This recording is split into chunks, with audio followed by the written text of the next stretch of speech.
आज का हमारा लेक्चर है फोटोकेमिस्ट्री पार्ट 2। पार्ट 1 में हमने देखा था लॉज ऑफ फोटोकेमिस्ट्री, जिसमें था पहला क्रॉथ-स्टेपर लॉ और दूसरा स्टार्क-आइंस्टाइन्स लॉ। फिर हमने देखा था quantum yield. Quantum yield unity होता है, कभी एक से कम और कभी एक से अधिक होता है। तो इसके क्या कारण है वो हम देखेंगे आज के हमारे फोटोकेमिस्ट्री पार्ट 2 में। तो आइए हम देखते हैं, जो कि क्लास बीएससी पार्ट 2 के लिए है हमारा ये लेक्चर फोटोकेमिस्ट्री पार्ट। आज का हमारा लेक्चर है photochemistry part 2 for the class BSc part 2 paper 3 and unit 5। Part 1 photochemistry में हमने क्वांटम यील्ड के बारे में देखा था। क्वांटम यील्ड कुछ केसेस में एक से कम होता है और कुछ केसेस में एक से ज्यादा होता है। तो आइए हम देखते हैं हमारे लेक्चर में उसका कारण। So here are deviations from the Einstein Stokes law. If the law is correct, the quantum yield should be unity, but the quantum yields may be high or low for several photochemical reactions. The various photochemical reactions can be divided into three categories. First, those in which the quantum yield is a small integer such as 1, 2 or 3. Example, dissociation of Hi. Second, the quantum yield is less than 1. Example, formation of HBr. Third, the quantum yield is extremely high. Example, combination of hydrogen and chlorine.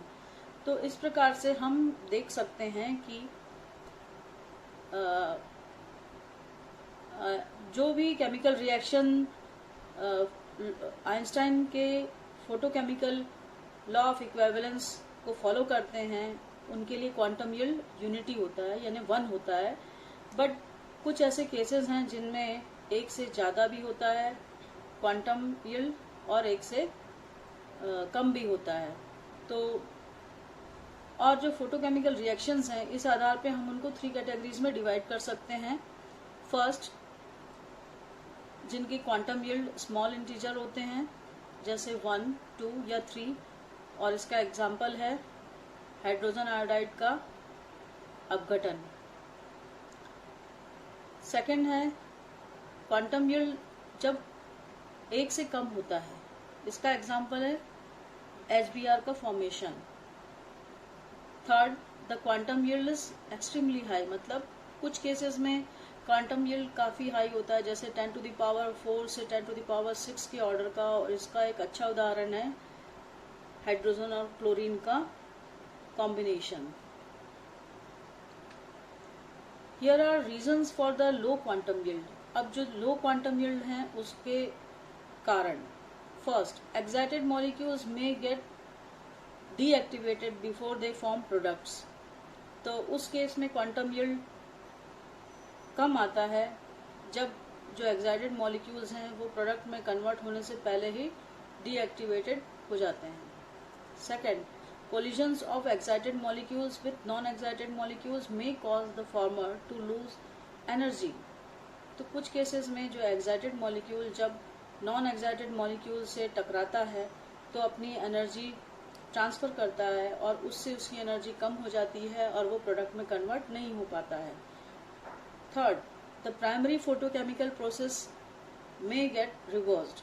कुछ cases में जो primary process है, जो reactant product में convert हुआ होता है, वो प्रोडक्ट वापस से रिएक्टेंट में कन्वर्ट हो जाता है। Fourth, the dissociated fragments may recombine to form the original molecule. तो कुछ केसेस में जो अपघटित अणु हैं, जो 2 फ्रैगमेंट्स में डिसोसिएट हुआ था, वो वापस कंबाइन होते हैं वो फ्रैगमेंट्स और फिर से ओरिजिनल मॉलिक्यूल में कन्वर्ट हो जाते हैं। तो these are some reasons for the low quantum yield. Now reasons for high quantum yield. First, if the excited atoms और free radicals produced in the primary process react further, giving rise to higher quantum yield. उस case में जब excited atom या free radical जो उत्पन्न हुए हैं वो चेन रिएक्शन के थ्रू और भी फ्री रेडिकल्स और एक्साइटेड एटम्स में कन्वर्ट हो जाते हैं, तो ये हायर क्वांटम यील्ड को के कारण है। Second, if intermediate product work as catalyst, दूसरा कारण ये हो सकता है कि जो माध्यमिक उत्पाद है वो ही एक उत्प्रेरक की भांति कार्य करने लगे। Third, by the collision of excited molecules with the other molecules and by their process all the activated molecules get converted into product। तीसरा कारण ये हो सकता है कि जो excited molecules हैं वो other molecules के साथ उनकी टक्कर हो और वे सभी एनर्जाइज होकर के एक्टिवेटेड मॉलिक्यूल में कन्वर्ट हो जाएं और फिर प्रोडक्ट में कन्वर्ट हो जाएं। Fourth, if the secondary reaction is exothermic, the heat of the reaction may activate other molecules, thereby causing them to react। अब ऐसा भी हो सकता है कि जो सेकेंडरी रिएक्शन है वो ऊष्माक्षेपी अभिक्रिया हो और उसमें उत्पन्न होने वाली जो ऊष्मा है वो अदर मॉलिक्यूल्स को एक्टिवेट कर दे और वे सभी मॉलिक्यूल्स जो हैं प्रोडक्ट में कन्वर्ट हो जाएं। तो इस प्रकार से these are some reasons for the high quantum yield. अब हम कुछ एग्जाम्पल्स देखेंगे फोटोकेमिकल रिएक्शंस के जिनमें कि क्वांटम यील्ड एक से अधिक भी होता है और काफी हाई भी होता है। Some examples of photochemical reactions. First, photochemical decomposition of HI। 2HI is equal to H2 plus I2। This is first equation।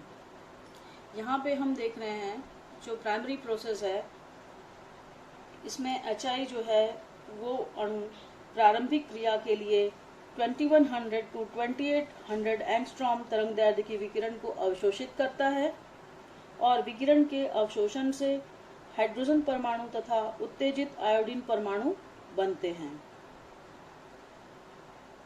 The following mechanism has been suggested for the photochemical decomposition of HI। अब photochemical decomposition के लिए जो mechanism दिया गया है वो इस प्रकार से है।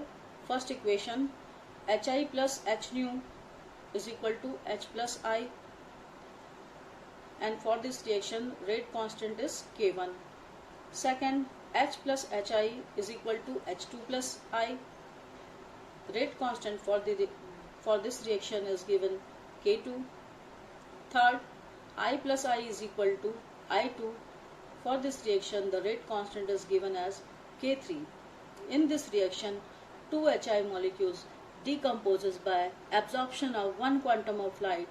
That's why the quantum yield is 2। तो जैसा कि हम देख रहे हैं कि इस केस में 2 HI मॉलिक्यूल्स डिकम्पोज हो रहे हैं by the absorption of 1 quantum of light. एक क्वांटम लाइट के एब्जॉर्प्शन से दो HI मॉलिक्यूल डिकम्पोज हो रहे हैं, इसलिए क्वांटम यील्ड क्या है 2। बिकॉज हम जानते हैं क्वांटम यील्ड का फॉर्मूला है the molecules decompose upon the absorption of quantum. तो इस प्रकार से जो क्वांटम यील्ड है वो 2 आता है इस केस में। Now differential rate of photochemical reaction for this reaction, the rate law for the decomposition of HI is given by minus DHI upon DT is equal to K1IA plus K2 into H into HI। This is equation 1। Applying steady state approximation to hydrogen, we have dH upon dt is equal to K1IA minus K2H into HI is equal to 0, or we can write K2 into H into HI is equal to K1IA। This is equation number 2। On substituting the equation 2 in equation 1, we obtain minus DH minus DHI upon dt is equal to twice K1IA। तो इस प्रकार से जो HI के अपघटन की जो rate है वो बराबर होती है 2K1IA के। This is equation number 3। The quantum yield of the reaction is given by phi is equal to rate of disappearance of Hi upon rate of absorption of light, and it is equal to minus dHi upon dt upon K1 Ia. On putting the values, we get 2 K1 Ia upon K1 Ia is equal to 2. तो इस प्रकार से हम देखते हैं यहाँ पे जो क्वांटम यील्ड है Hi के अपघटन के लिए वो है 2 के बराबर. Next example, photochemical combination of hydrogen and chlorine.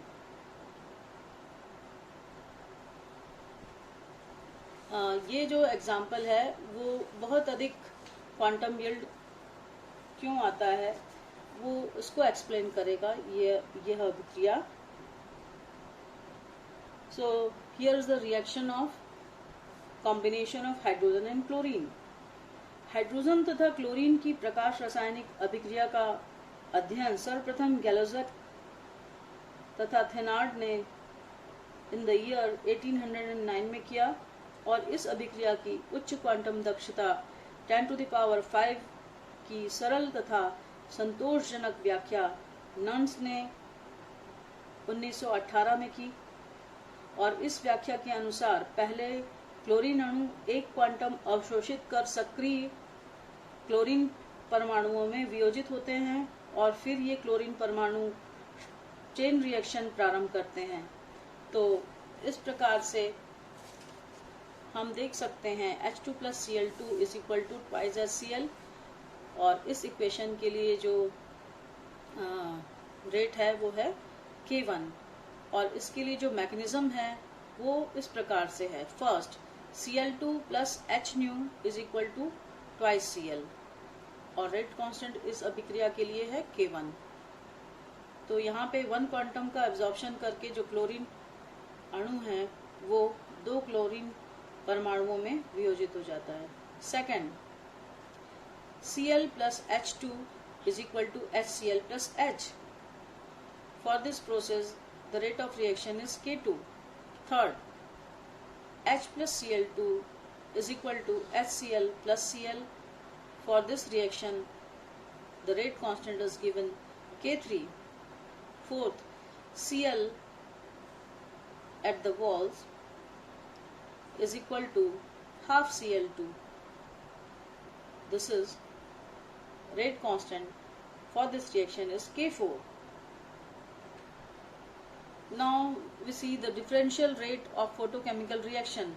The rate law for the formation of HCl according to the mechanism given, rate is given by dHCl upon dt.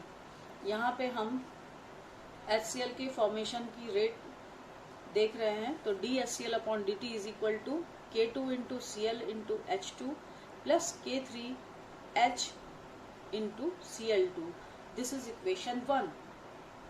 तो पीछे हमने जो 1, 2, 3, 4 जो रिएक्शंस देखे उसमें से हमने जो रेट के लिए लिया है फॉर्मूला वो है HCl के फॉर्मेशन की रेट बराबर है K2 Cl into H2 plus K3H into Cl2.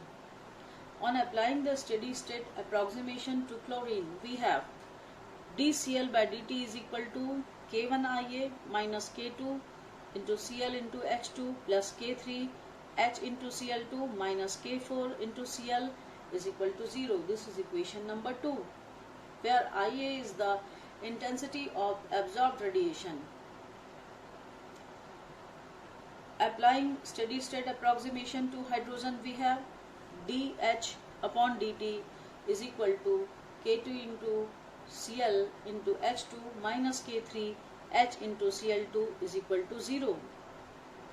On adding equations 2 and 3, we get K1 Ia minus K4 Cl is equal to 0. So that Cl is equal to K1 Ia upon K4. This is equation number 4. On substituting this in equation 3 and simplifying, we have H is equal to K1 into K2 Ia into H2 upon K3 into K4 into Cl2. This is equation number 5. On substituting equations 4 and 5.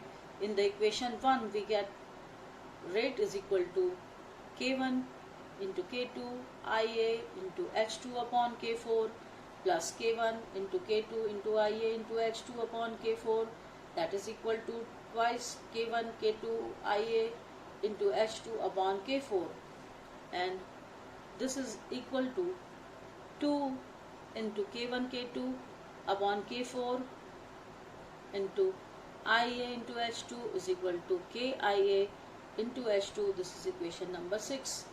यहाँ पे हमने जो twice K1 K2 upon K4 है उसके लिए एक constant K लिखा हुआ है, तो इस तरीके से ये हमको we see that the rate is directly proportional to the intensity IA of the absorbed radiation.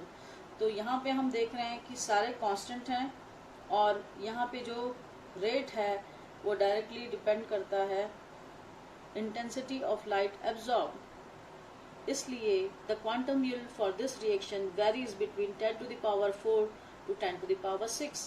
तो इस प्रकार से ये जो कॉम्बिनेशन रिएक्शन है हाइड्रोजन और क्लोरीन की जिससे कि HCl फॉर्म होता है उसके लिए क्वांटम यील्ड काफी हाई होता है. And here are references. Thank you.